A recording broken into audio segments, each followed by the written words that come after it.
Hi, this is the first in a series of 5 or so videos I want to do, just initially, talking about this RTS I've been working on the past couple of weeks. The first topic we're going to be covering today is economy. We can see that we have two bars in the top of the screen. One is energy, and the other is morale.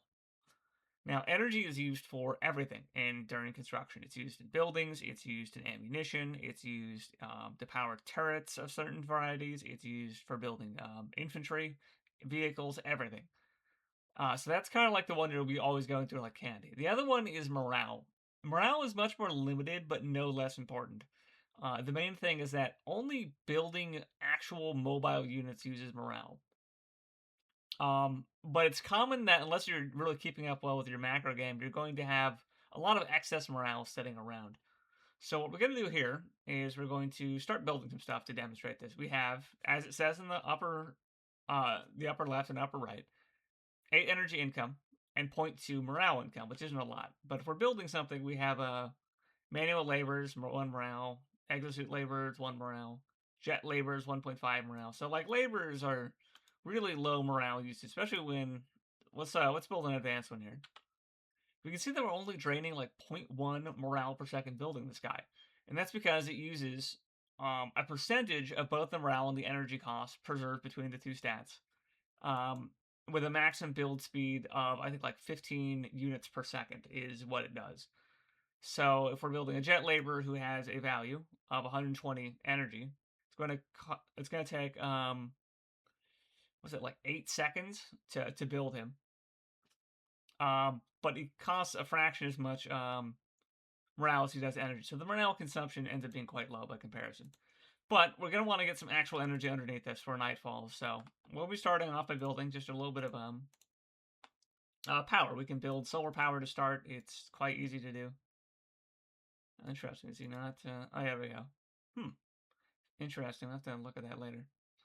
But in any case, yeah, so we're just going to build some solar power here. And this is really showing that we can go through our current starting energy like it's absolutely nothing. We really want to.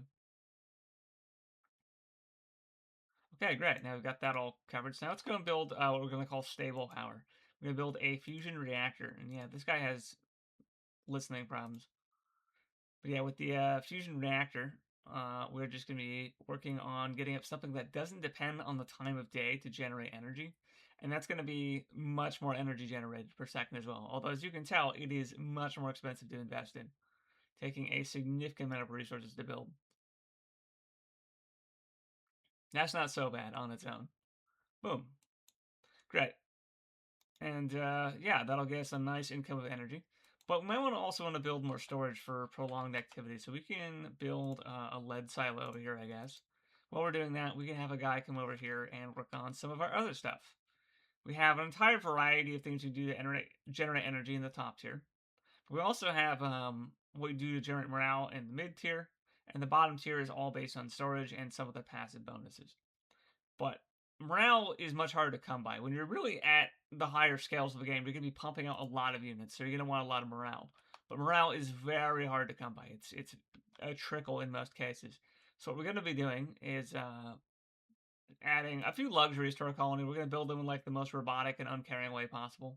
Starting with a movie theater, followed by a bar. These are really simple, hedonistic ways of just adding a little bit of happiness to our colony. Because we are ultimately managing a fraction of a colony and a fraction of a military base kind of duct taped together. After that, we're going to build a hydroponics facility to allow for more specialized crops to be grown instead of just what's standard issue. And then after that, I guess we're going to build a market. So we're going to rotate that. After that, I guess we can build a hospital. That'll really outline what we're doing. And then from there, I guess we can build a sports stadium last. And yeah, it looks like night's fallen, so we're going to need a little bit more energy generation possibly as well.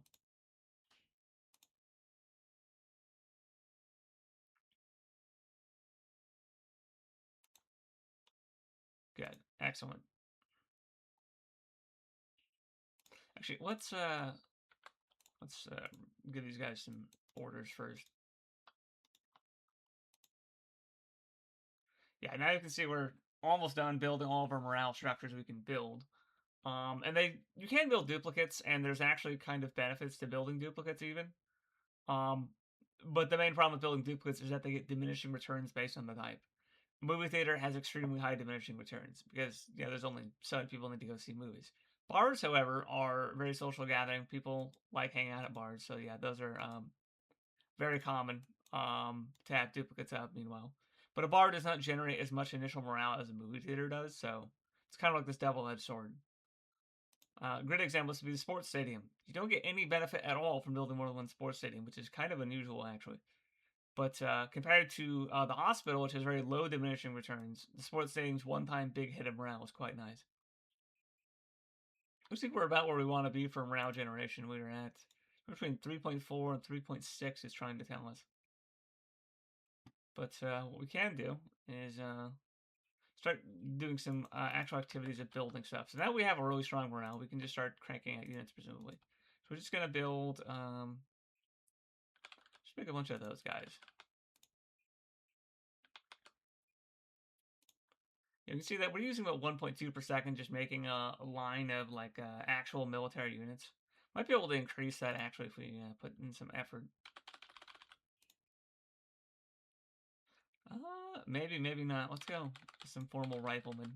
Oh, we can definitely increase our usage per second, 100%. Yeah, so now we're up to like 1.8 usage per second. If we were building more specialized units or higher tier units, we'd probably have even higher morale consumption still. But this is kind of the starting point, right? So as you can tell, based on the amount of income we can have at cap, there is certainly a consideration that these battles are going to be getting quite large. In fact, they're going to be getting very large if I have anything to say about it, because I would love to have what you would expect in a science fiction conflict where you're hopping between planets. Imagine how many troops come to station in a country when a country is being invaded by multiple parties during a war. A lot of troops. Imagine the same thing interstellar. A lot of people coming to your planets, hundreds of millions at the very least. Probably more than that in a practical scale, because planets are pretty huge. So I do want to have massive battles, and I've been doing a lot of work to optimize what I have for now, even though it's not exceedingly important because I'm going to be rewriting pretty much all like the main bulk of things in C++ down the line to get a lot of these small operations running more efficiently. But this is the essence. We have bottomless resources, but it's the income rate that matters, and it's going to be about balancing what you're making with your means to afford it. And depending what you do, you might have ballooning or unstable costs in certain regions compared to others. But this is the base concept. If you've played Total Annihilation or any of its derivatives, this is a kind of familiar style of economy. Here, our bottleneck is morale and not metal. But there's probably going to be other ways to get morale to them when they develop later because it's going to become a very crucial resource. Anyways, that'll be it for this piece. This is just explaining the very basics.